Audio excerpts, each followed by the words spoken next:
Hello everyone, welcome back to the KP classes. I am your biology mentor Saima Heather and today is the day 11 of our 15 days crash course. जी हम आपके लिए लेकर आए हैं 15 days का crash course जिसमें हम आपका entire syllabus कवर करवाने वाले हैं। अभी तक जो भी syllabus हमने कवर किया है उसमें आपका sexual reproduction in flowering plant has done, human reproduction, reproductive health, principle of inheritance and variation, molecular basis of inheritance, evolution has done। ये सारे के सारे हमने 10 डेज में आपका कवर करा चुका हुआ सिलेबस है जिसको आप प्लेलिस्ट में जा करके वॉच कर सकते हैं। ओके आज जो हम करने वाले हैं human health and disease is also done.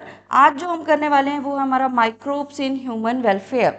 ठीक है, ये हमारा डे 11 का आज का टॉपिक होने वाला है जिसमें हम कौन कौन से टॉपिक कवर करेंगे। तो पहला टॉपिक है हमारा माइक्रोब्स। माइक्रोब्स के बारे में जानेंगे, general introduction.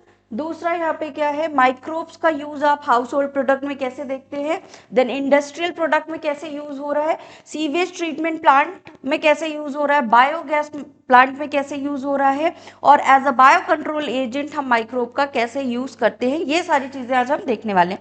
Last but not the least, bio fertilizer के तौर पे हम माइक्रोब्स को कैसे यूज करते हैं। तो ये सारा कुछ आपको आज की क्लास में मिलने वाला है। साथ में मिलने वाले हैं इंटायर नोट्स, और नोट्स पाने के लिए आपको करना क्या होगा, आपको जाना होगा केपी क्लास की ऐप पे। तो if you are android user आप केपी एग्जाम प्रेप ऐप को डाउनलोड कर सकते हैं। If you are iOS user आप क्लास प्लस डाउनलोड करेंगे और ORG कोड में आपको डालना होगा ICO। आफ्टर दैट आपके क्रेडेंशियल लॉगिन करने के बाद आपको इस तरीके से एक होम पेज दिखेगा, जिस होम पेज पे आप जब यहाँ पे 3 डॉट्स पे क्लिक करोगे तो आपको साइड पैनल ओपन होगा, और इस साइड पैनल पे जाने के बाद आपको यहाँ एक ऑप्शन मिलेगा फ्री मटेरियल का। इस फ्री मटेरियल पे जाने के बाद आप जैसे ही क्लिक करोगे यहाँ डॉक्यूमेंट्स का ऑप्शन मिलेगा जिसमें आपको सारे के सारे नोट्स मिल जाएंगे।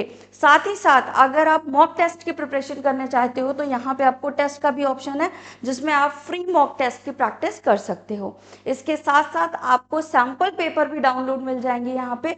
तो अगर आप सैम्पल पेपर सॉल्व करना चाहते हो CBSE के तो आपको वो भी यहाँ पे ऐप में मिल जाएगा। Let's start today session.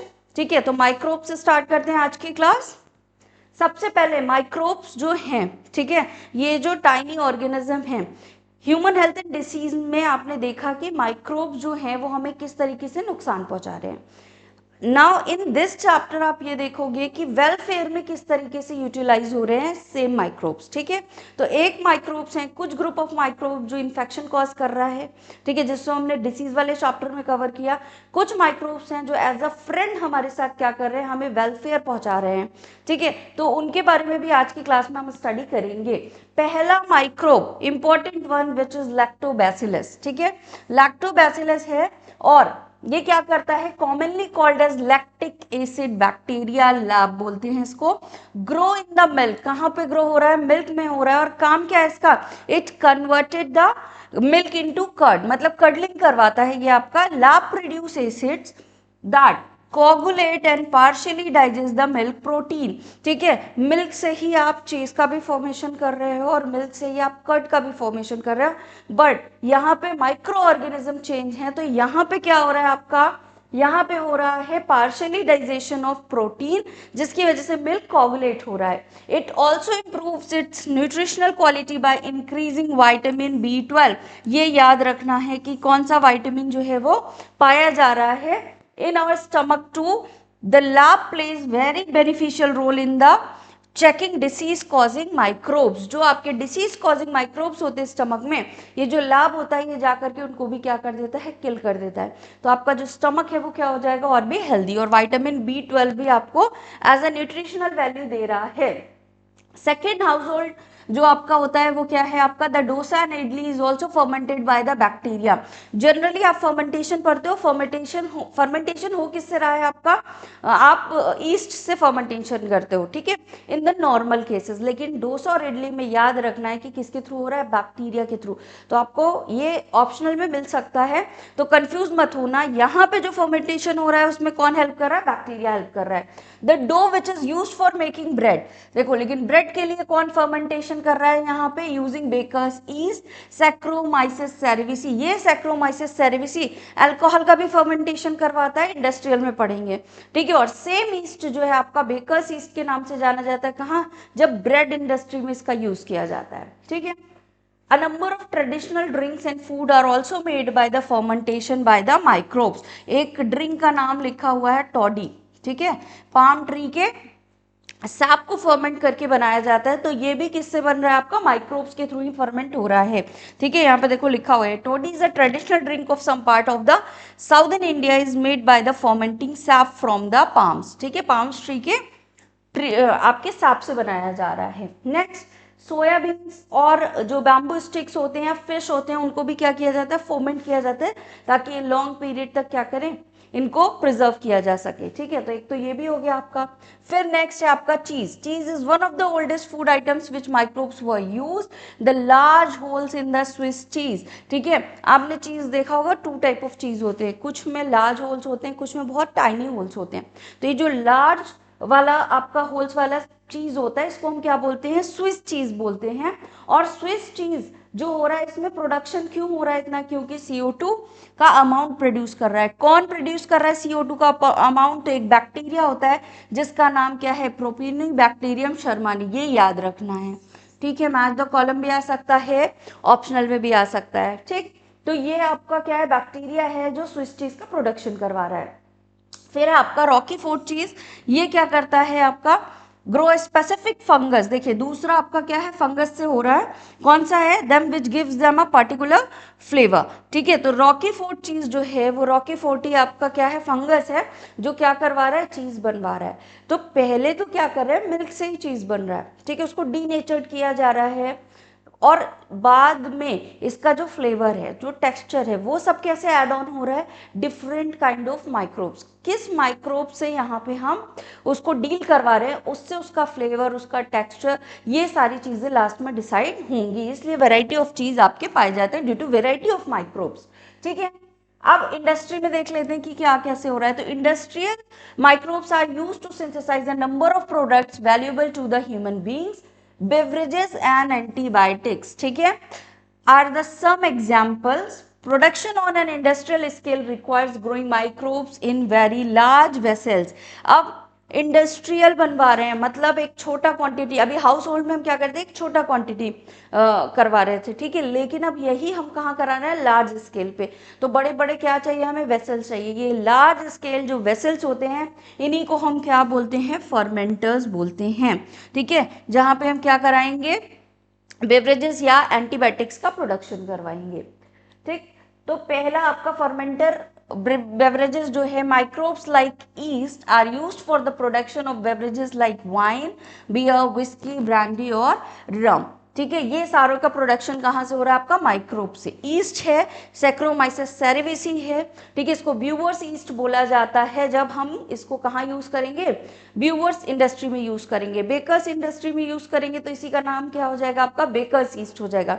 East की वैरायटी सेम है आपकी, ठीक है। The same is Saccharomyces cerevisiae used for the bread making and commonly called the brewer's yeast, used for fermenting malted cereals and the fruit juice to produce ethanol। Same क्या कर रहा है, fermenting करवा रहा है, किसको, सीरियल्स को या फिर फ्रूट जूस को, जिससे वो किस में कन्वर्ट हो रहा है, एथेनॉल में, ठीक है। Wine and beer are produced without distillation. तो विथ डिस्टिलेशन, विदाउट डिस्टिलेशन से क्वेश्चन पूछा जाता है, ठीक है। मतलब आपका अल्कोहल का कंटेंट जो होगा वो डिस्टिलेशन वाले में ज्यादा होगा, ज्यादा प्योर अल्कोहल का अमाउंट होगा, बट जो विदाउट डिस्टिलेशन वाला है उसमें अल्कोहल का अमाउंट क्या हो जाएगा, कम हो जाएगा, ठीक है, वाटर कंटेंट रहता है इसमें।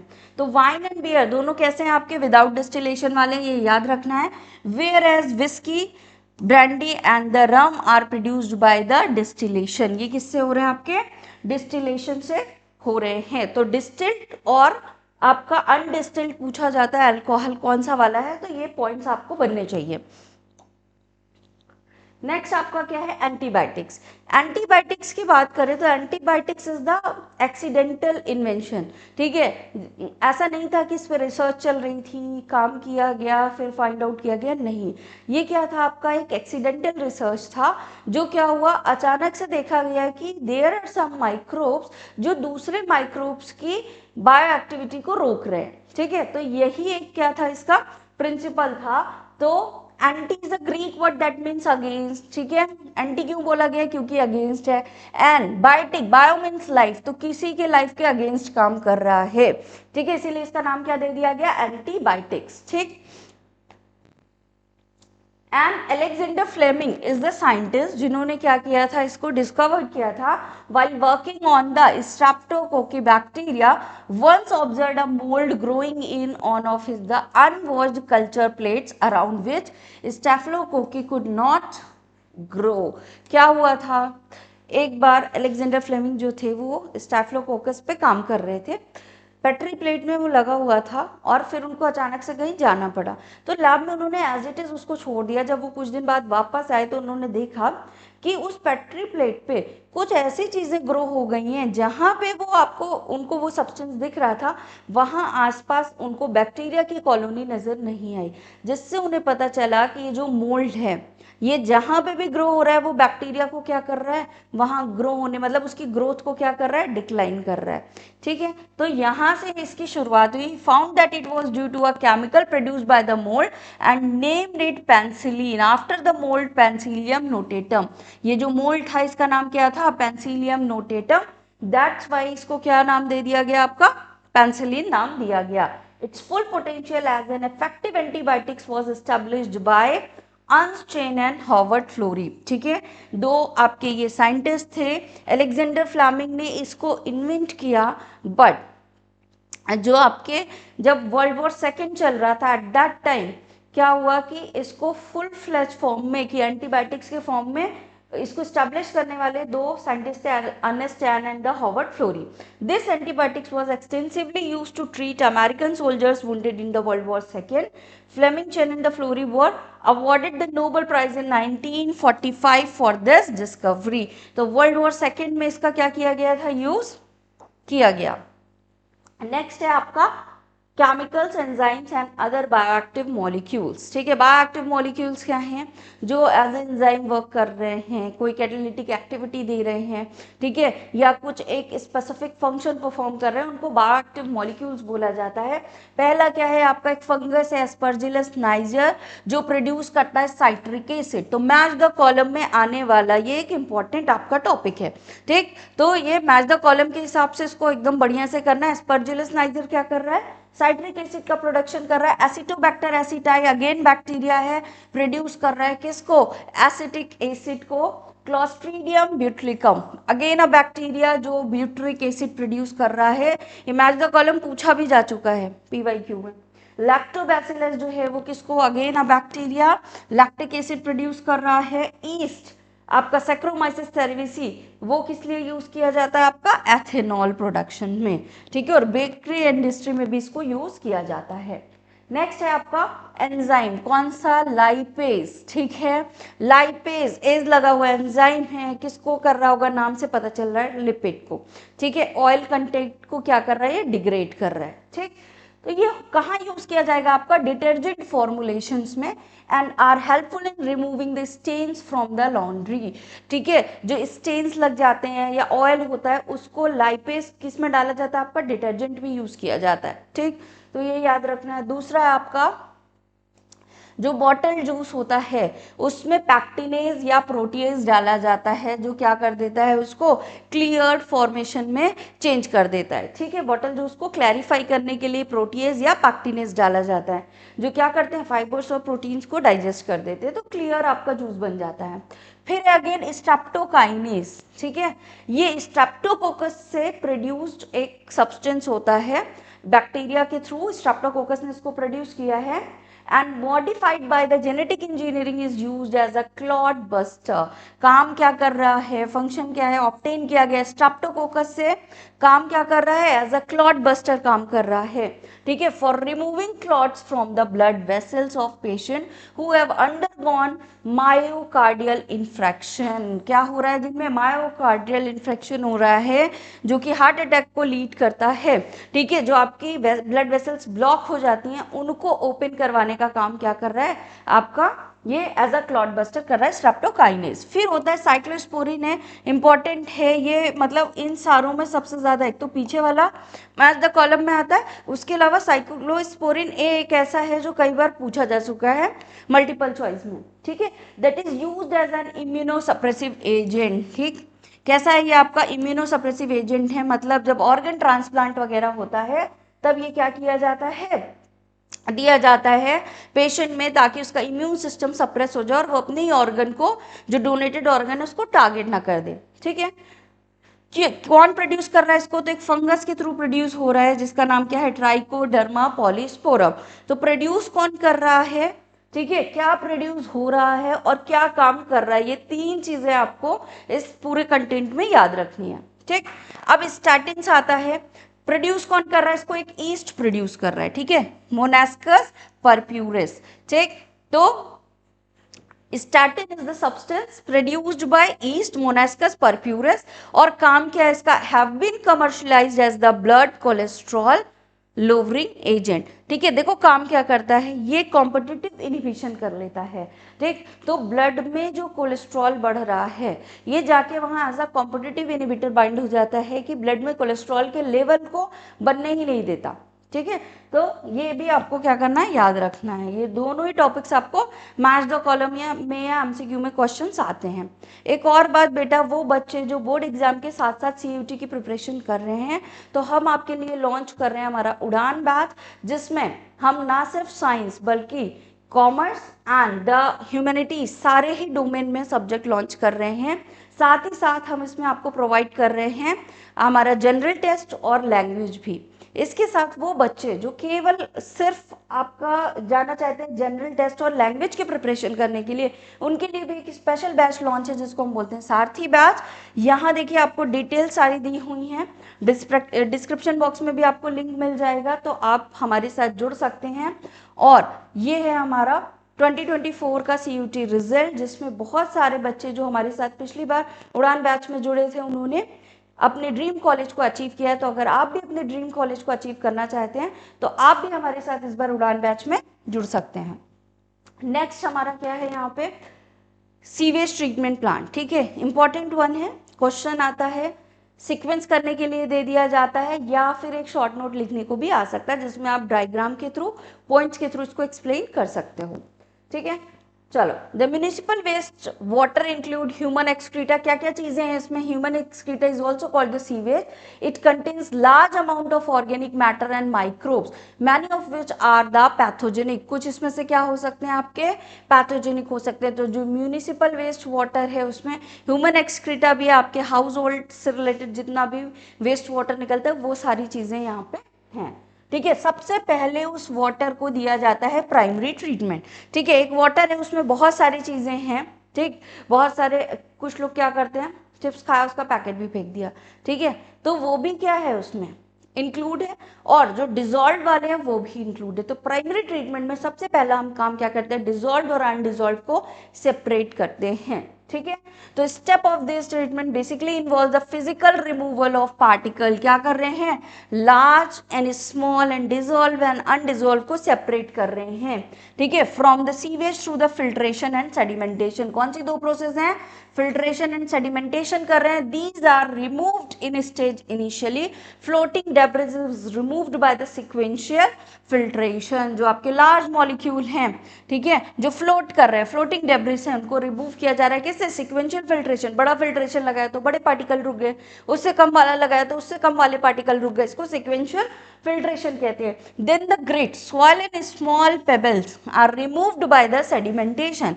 अब जो आपके ग्रिट्स वगैरह थे उनको एक जगह एक टैंक में रोक दिया गया। जब ये काफी देर तक पानी ठहरा रहेगा तो क्या होगा, जो हैवी पार्टिकल्स होंगे वो नीचे क्या हो जाएंगे, सेटल डाउन हो जाएंगे। That process is known as sedimentation.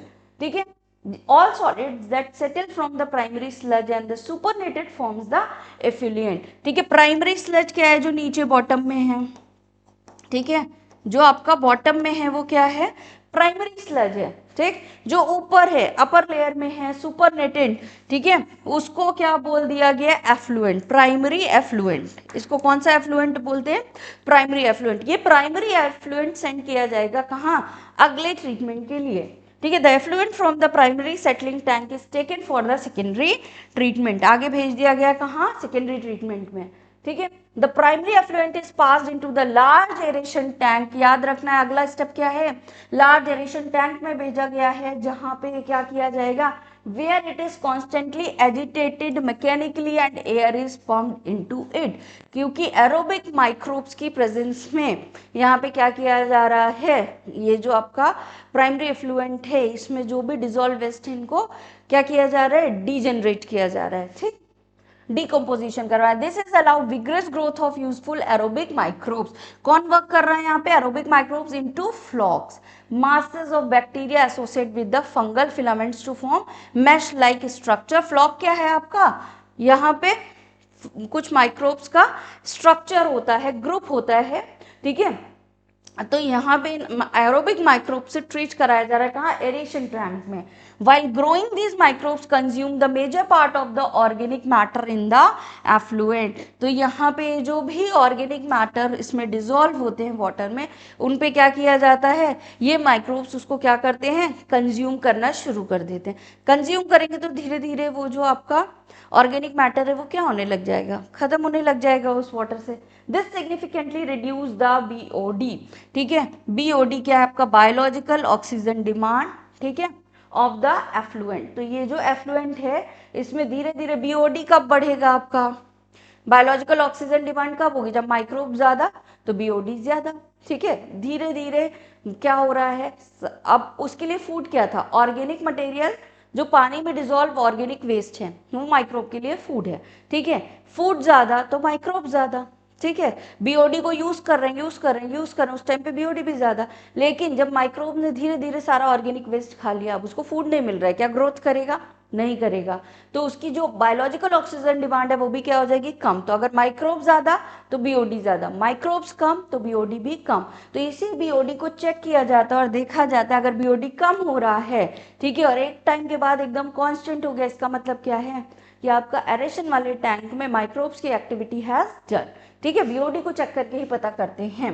BOD आपका क्या है, the amount of oxygen that would be consumed if all the organic matter in 1 litre of water were oxidised by the bacteria, ठीक है। Bacteria के लिए जो ऑक्सीजन की demand है जिसमें वो 1 लीटर में के अंदर ऑर्गेनिक मैटर को कंज्यूम कर रहा है, उसको हम बीओडी बोलते हैं। The sewage water is treated till the BOD is reduced। BOD कम होता जाएगा तब तक सीवेज वाटर का ट्रीटमेंट चलेगा, ठीक है। BOD को ही टेस्ट किया जाता है, ठीक है। जैसे ये पता चलता है आपका कि अभी ट्रीटमेंट डन हो चुका है या नहीं। The greater the BOD of the waste water more is polluting potential. तो एक क्वेश्चन यहाँ से बनता है, आपको प्राइमरी इफ्लुएंट, सेकेंडरी इफ्लुएंट, ठीक है, स्लज सब कुछ दिया होगा और पूछा जाएगा इनमें किस में बीओडी कम है या ज्यादा है, सीक्वेंस अरेंज कीजिए। जो जितना ज्यादा पॉल्यूटेड उसमें बीओडी का अमाउंट उतना ज्यादा, जो जितना ज्यादा आपका क्या होगा प्योर फॉर्म में होगा उसमें बीओडी का अमाउंट उतना कम, ठीक है। तो BOD is directly proportional to the wastage, ठीक है। जितना ज्यादा वेस्ट ऑर्गेनिक वेस्ट होगा उतना बीओडी हाई होगा, ठीक है। चलो, once the BOD of sewage or wastewater is reduced significantly, the effluent is then passed into a settling tank। अब कहाँ भेज दिया गया, settling tank में, whereas the bacterial flocks are allowed to sediment। अब भाई फंगस ग्रो हो रहा था उस वाटर में, ठीक है, उसका भी तो फ्लॉक्स बन रहा था, भले वो ऑर्गेनिक वेस्ट को तो क्या कर रहा था, कंज्यूम कर रहा था, लेकिन वो खुद तो ग्रोथ कर रहा था, तो अब उसको भी क्या करना है, सेटल डाउन करना है। तो सेकेंडरी एफ्लुएंट जो बनेगा उसको सेटलिंग टैंक में भेज दिया जाएगा। This sediment is called the activated sludge। इसको क्या बोला गया, activated sludge। A small part of the activated sludge is pumped back into the aeration tank to serve as the inoculum। inoculum क्या होता है, सबने घर में दही जमते हुए देखा होगा, ठीक है। तो जब दही जमाते हैं तो मिल्क में 1 स्पून क्या किया जाता है, कर्ड डाला जाता है, विच इज इनोकुलम, ठीक है। आप एक कल्चर बैक्टीरिया डाल रहे हो ताकि वो ग्रो कर जाए। तो ऐसे ही एरेशन टैंक में वो माइक्रोब्स आए कहाँ से, तो जो सेटलिंग टैंक में हमने सेटल डाउन किया था वहीं से वो इनोकुलम डाला जाता है, कहाँ, एरेशन में, कि जाओ तुम्हें वहाँ ऑर्गेनिक वेस्ट मिलेगा और वहाँ जाके तुम अपने आप को ग्रो कर लो, ठीक है।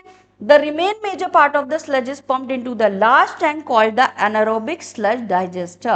बाकी बचा हुआ पार्ट कहाँ चला जाता है आपका, एनारोबिक डाइजेशन करेगा, ठीक है, और एनारोबिक डाइजेशन के बाद ये मीथेन बनाएगा, ठीक है, CO2 बनाएगा, ये सारी चीजें बनाएगा जिसको हम क्या करते हैं फर्दर यूटिलाइज कर लेते हैं. Here other kinds of bacteria which grows anaerobically digest the bacteria and the fungi in the sludge. During this digestion, bacteria produce a mixture of gases such as कौन सी गैस प्रोड्यूस हो रही है, methane, hydrogen sulphide and the carbon dioxide, ठीक है. These gases form the biogas. It can be used as a source of energy as it is inflammable. क्योंकि ये gas क्या करती है, एज अ बायोगैस यूज कर लिया जाती है, क्योंकि ये क्या है, इनफ्लेमेबल है, एनर्जी देती हैं, ठीक है. हाउस होल्ड में इसको यूज किया जाता है. The effluent from the secondary treatment plant is generally release into natural water bodies like the rivers and the stream. ये आपका देखो, ये जितनी भी चीजें पढ़ी वो इस डायग्राम में और इस क्या है आपका फ्लो चार्ट में पूरी दी हुई है कि किस तरह से प्राइमरी ट्रीटमेंट आ रहा है. प्राइमरी स्लज नीचे जा रहा है, ठीक है, एरेशन टैंक में डाल दिया, एयर आया, वहां से जो निकला वो सेकेंडरी क्लैरिफायर है, ठीक है, फिर उसको डिसइंफेक्टेंट कर दिया गया और टर्सरी ट्रीटमेंट जिसको बोलते हैं, जिससे वाटर इसके बाद क्या हो जाता है, प्यूरिफायर हो जाता है, ठीक है. अब बायोगैस प्रोडक्शन देखते हैं. तो बायोगैस प्रोडक्शन क्या है आपका, सबसे पहले तो certain bacteria which grows anaerobically. पहली चीज जो याद रखनी है, इसमें हो क्या रहा है आपका, एनारोबिकली प्रोसेस चल रही है, ठीक है, और किस पे चल रही है, तो the substance is cellulosic material produce large amount of methane. और कौन सी गैस प्रोड्यूस हो रही है, मीथेन प्रोड्यूस हो रही है, ठीक है. अदर कुछ गैस भी इसके साथ होती है स्मॉल अमाउंट में, जिसको CO2 एंड हाइड्रोजन बोलते हैं. These bacteria collectively called the methanogen. Methane को प्रोडक्शन करवाने वाले जो बैक्टीरिया वो मैथेनोजन कहलाते हैं, और इसका जो कॉमन बैक्टीरिया का नाम है वो क्या है, मेथेनोबैक्टीरियम, ठीक. These bacteria are commonly found in the anaerobic sludge during the sewage treatment, ठीक. और ये बाकी कहाँ पाया जाता है, these bacteria are also present in the rumen of the cattle, ठीक है, उनके किसमें आपके जो इंटेस्टाइन होती है र्यूमेंस की, वहां पे ये क्या होता है, पाया जाता है. क्यों पाया जा रहा है, क्योंकि सेल्यूलोजिक मटेरियल जो होता है ये उसमें पाया जाता है. तो आपको पता है कि एनिमल्स जो होते हैं वो सेल्यूलोज का इंटेक करते हैं, ठीक, तो उनके इंटेस्टाइन में भी वो होगा, तो वहां पे क्या होता है, ये बैक्टीरिया ऑलरेडी प्रेजेंट होते हैं, ठीक. तो यहाँ से लिया जाता है हमारा क्या, raw material which is cow dung, ठीक.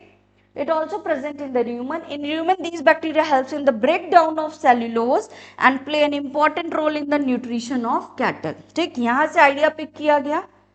Thus, the excreta of cattle, ठीक है, cow dung, commonly called the gobar, is rich in these bacteria. Dung can be used for generation of biogas. तो जब हम cow dung का use करके, एक तो स्लज के टाइम पे बायोगैस बन रही है, एक बायोगैस आप यहाँ पे देख रहे हो किससे बन रही है, गोबर से, ठीक है, तो उसको क्या बोला जाता है, बायोगैस बोला जाता है, या फिर इसी को गोबर गैस भी बोलते हैं. ये पूरा आपका देखो सेटअप दिया हुआ है कि किस तरीके से क्या है, डाइजेस्टर लगा हुआ है, यहाँ से डंग के साथ वाटर की स्लरी मिक्स करके डालेंगे और फिर क्या होगा, यहाँ पे इस तरीके से एक फ्लोटिंग लिड लगा होता है जहाँ पे आपका गैस का प्रोडक्शन होता है और ये फ्लोट करती है, तो पता चल जाता है कि जो गैस है उसका फॉर्मेशन होना शुरू हो गया है. और ये पूरा टाइटली पैक होता है, क्यों, क्योंकि यहाँ पे क्या हो रहा है आपका, एनारोबिक कंडीशन हो रही है, ठीक है, एयर बिल्कुल भी नहीं जानी चाहिए.